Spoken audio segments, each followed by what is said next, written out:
بسم اللہ الرحمن الرحیم۔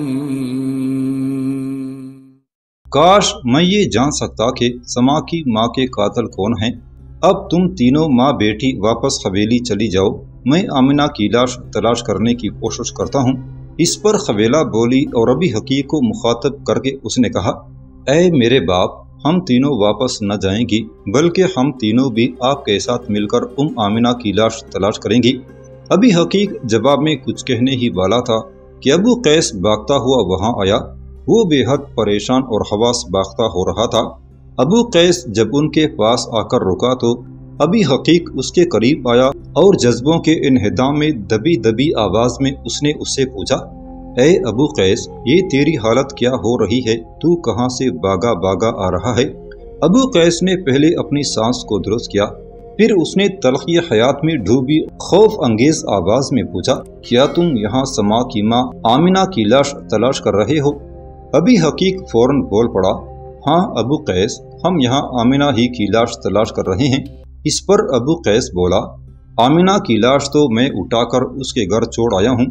پھر ابو قیس نے غور سے ریتا کی طرف دیکھا اور پوچھا، اے میری بیٹی، تم اور آمنہ جب گھر سے نکلی تو تمہارے ساتھ کیا حادثہ پیش آیا؟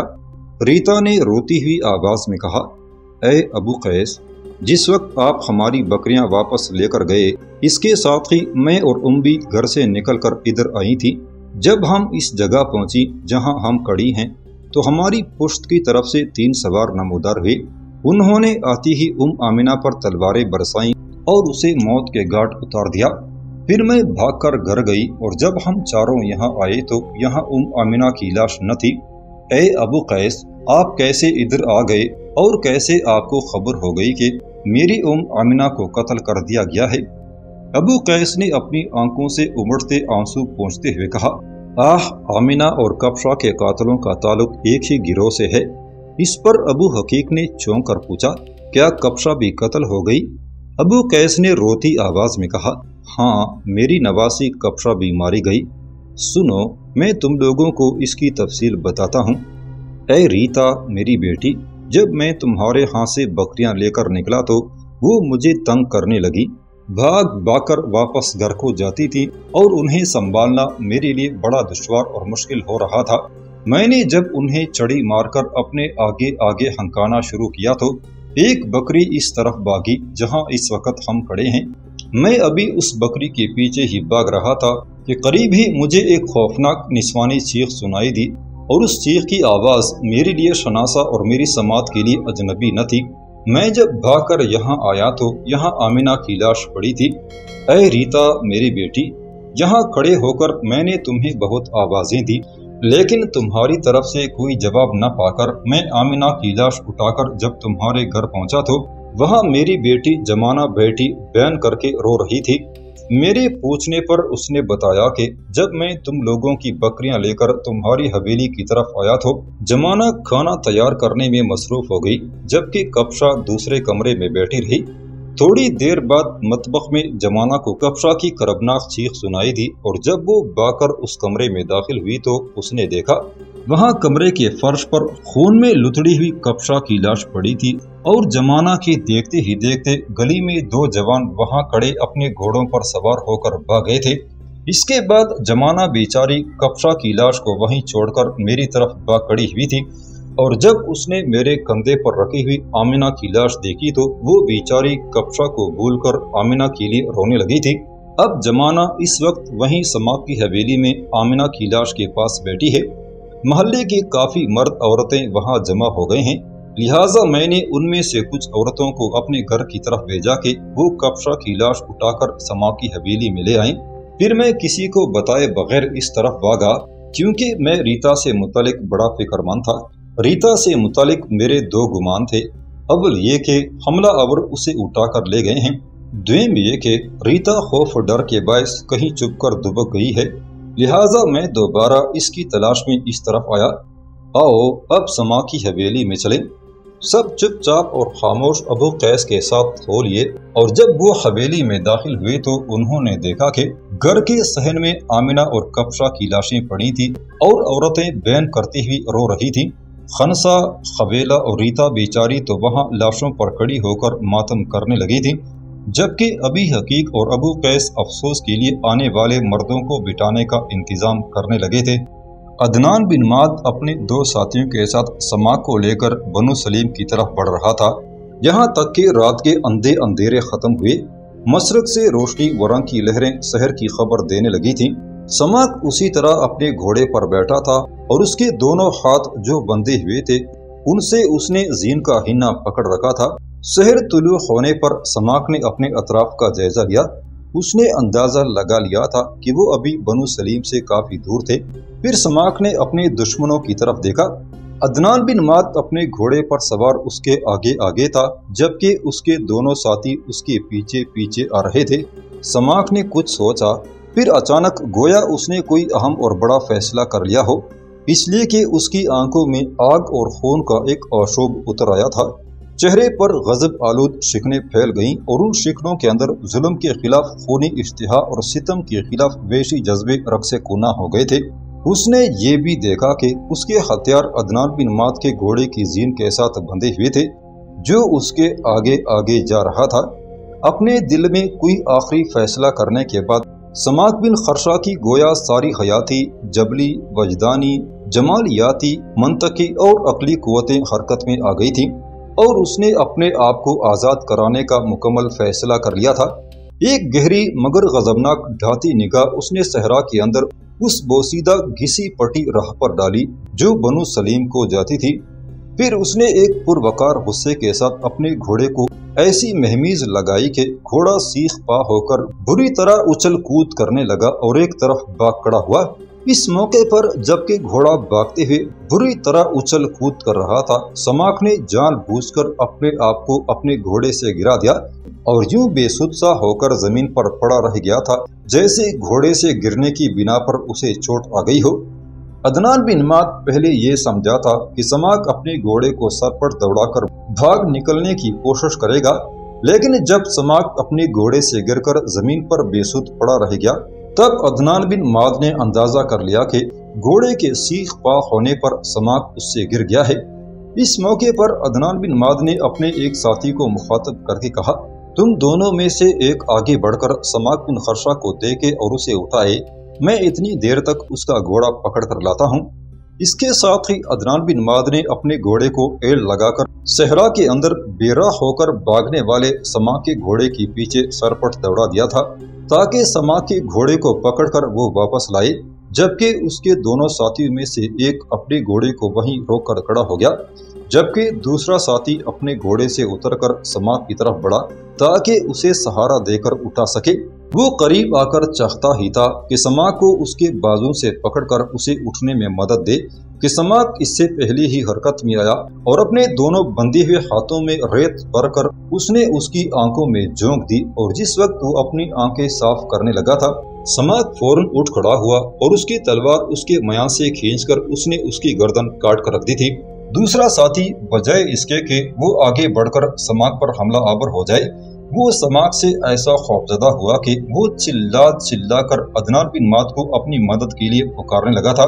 سماک نے اس موقع پر فوراً اور پورا فائدہ اٹھایا، تلوار فوراً اس نے اپنے گھٹنوں میں دبا کر اس نے رسی کو تلوار کی دار سے رگڑنا شروع کر دیا تھا جس میں اس کے ہاتھ بندھے ہوئے تھے۔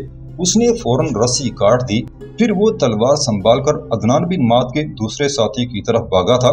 اس نے جب دیکھا کہ عدنان بن معد ابھی دور ہے اور سماک بن خرشہ اس پر حملہ آور ہونے کو آ رہا ہے تو وہ سماک کا سامنا اور مقابلہ کرنے کے بجائے اپنی جان بچانے کی خاطر عدنان بن معد کی طرف بھاگا تھا۔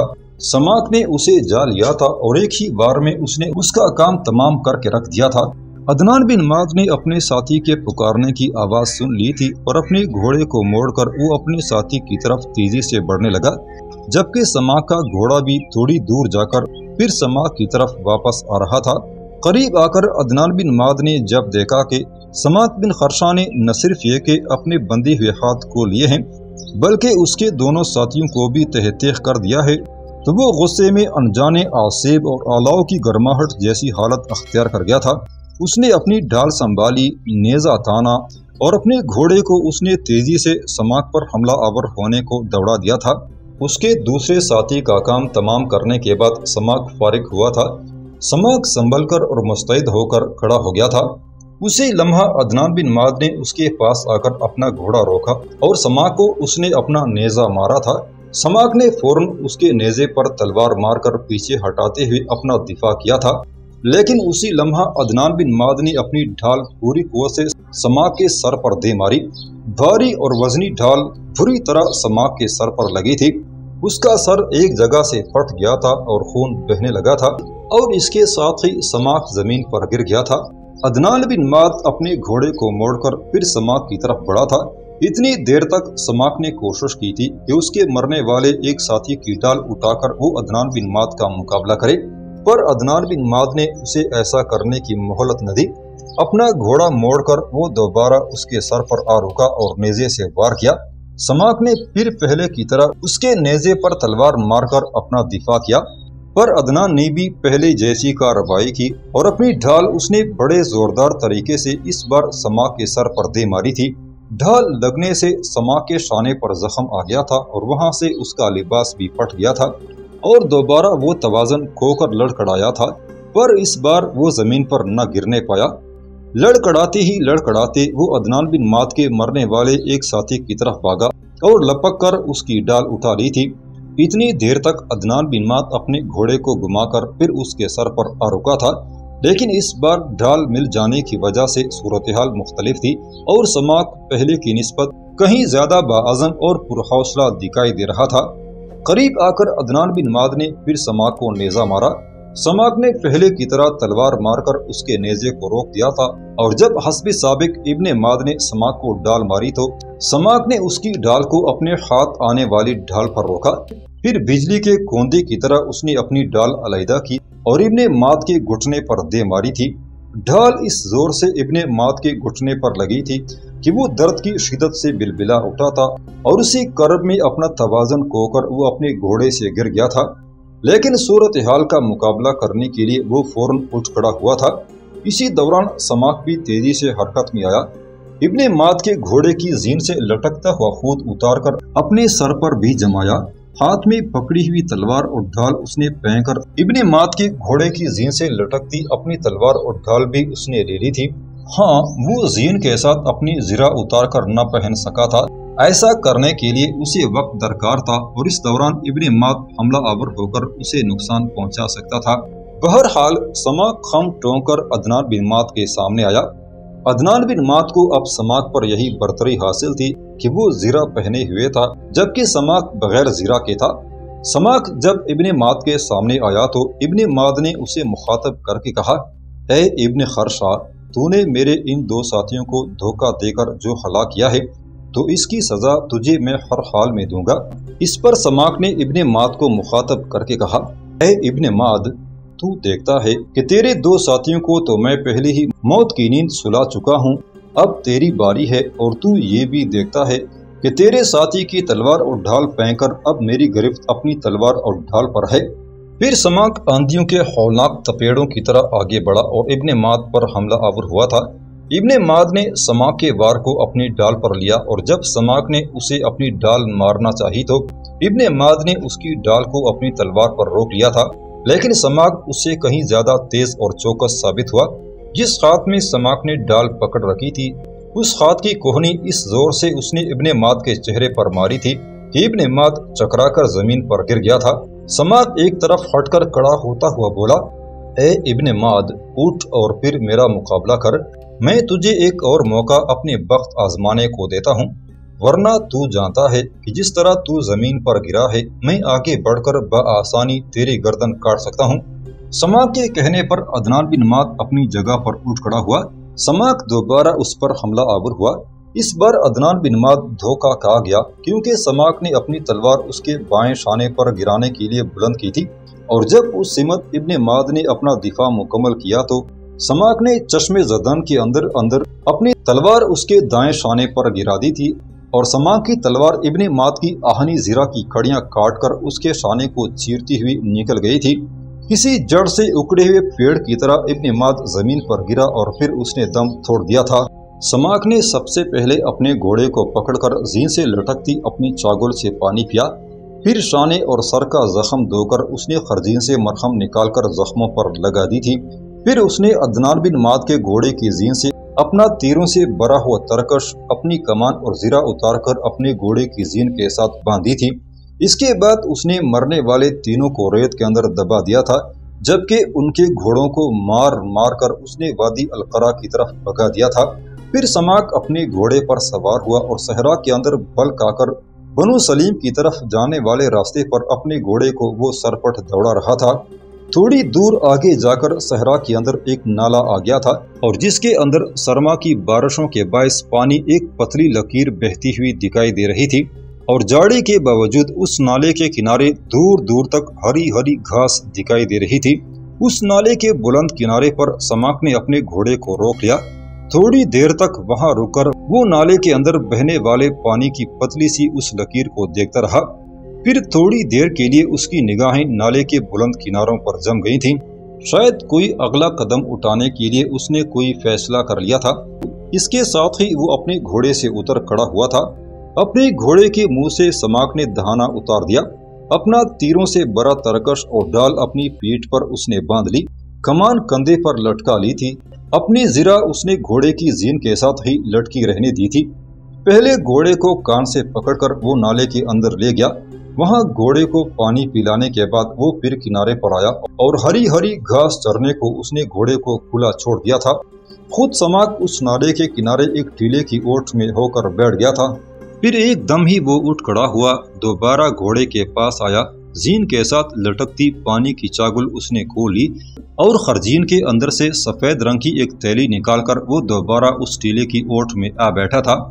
پہلے اس نے سفید کپڑے کی اس تیلی کا منہ کھولا، اس کے اندر شکر ملے ہوئے ستو تھے اور اس تیلی کے اندر سفید کپڑے ہی کی ایک اور چھوٹی تیلی تھی۔ وہ چھوٹی تیلی نکال کر سماک نے ایک طرف رکھ دی۔ پھر وہ شکر ملے ستو پھانکنے لگا تھا۔ شکر ملے ستوں سے پیٹ بھرنے کے بعد اس نے چاگل سے پانی پیا۔ اس کے بعد اس نے چھوٹی تیلی کھولی، اس کے اندر کھجوریں تھیں۔ چند کھجوریں کھانے کے بعد سماک نے اس تیلی کا منہ بند کر کے بڑی تیلی میں ڈالا۔ پھر اس کی نگاہیں اس راستے پر جم گئی تھی جو نالا پار کر کے بنو سلیم کو جاتا تھا۔ کافی دیر تک سماک اس ٹیلے کے پیچھے بیٹھا رہا اور اس کا گھوڑا نالے کے کنارے کی ہری ہری گھاس چر کر اپنا پیٹ بھرتا رہا، یہاں تک کہ جب دوپہر ہونے کو آئی تو بنو سلیم کی طرف سے آنے والی شاہراہ پر اسے 3 گھڑ سوار آتے دکھائی دے۔ انہیں دیکھتے ہی سماک چونکا اور مستعد ہو گیا۔ ستوں والی تیلی کا اس نے کس کر منہ باندھا اور ایک طرف رکھ دیا۔ پھر وہ ٹیلے کے ایک ایسے کنارے کی اوٹ میں آ کر بیٹھ گیا جہاں سے آنے والے وہ تینوں سوار اسے واضح طور پر دکھائی دیتے تھے۔ پھر سماک نے اپنی کمان سنبھالی، اپنا بایاں گھٹنا زمین پر ٹیک کر اس نے ان تینوں کے نزدیک آنے کا انتظار کیا۔ جب وہ نالے کے اس کنارے پر آئے جہاں سماک اوٹ میں بیٹھا ہوا تھا تو سماک انہیں پہچان گیا۔ وہ عدنان بن معد کے وہ 3 ساتھی تھے جو عدنان بن معد کو سماک کو لے کر پیچھے پیچھے آنے کا کہہ کر خود پہلے ذاب بن مالک کے پاس بنو سلیم کی طرف چلے گئے تھے۔ عدنان بن معد کے سماک کو لے کر نہ پہنچنے پر شاید وہ اس کی تلاش میں نکلے تھے۔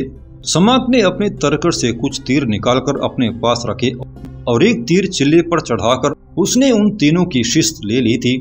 پھر دفعتاً سماک نے یکے بعد دیگرے 2 تیر چلائے اور ان 3 میں سے 2 اپنے گھوڑوں سے گر کر زمین پر لوٹنے اور تڑپنے لگے تھے۔ تیسرا اپنے ساتھیوں کی یہ حالت دیکھتے ہوئے فوراً اپنے گھوڑے سے کود گیا تھا اور نالے کے بلند کنارے کی اوٹ میں ہو بیٹھا تھا۔ سماک نے اسے چپ کر بیٹھتے ہوئے دیکھ لیا تھا، لہٰذا وہ اپنی جگہ سے اٹھا، بچے ہوئے تیر اس نے ترکش میں ڈالے، کمان کندھے سے لٹکائی اور اپنی تلوار اور ڈھال سنبھال کر وہ بلند کنارے کی اس حصے کی طرف بڑھا جس کے پیچھے ان تینوں میں سے بچنے والا چھپا تھا۔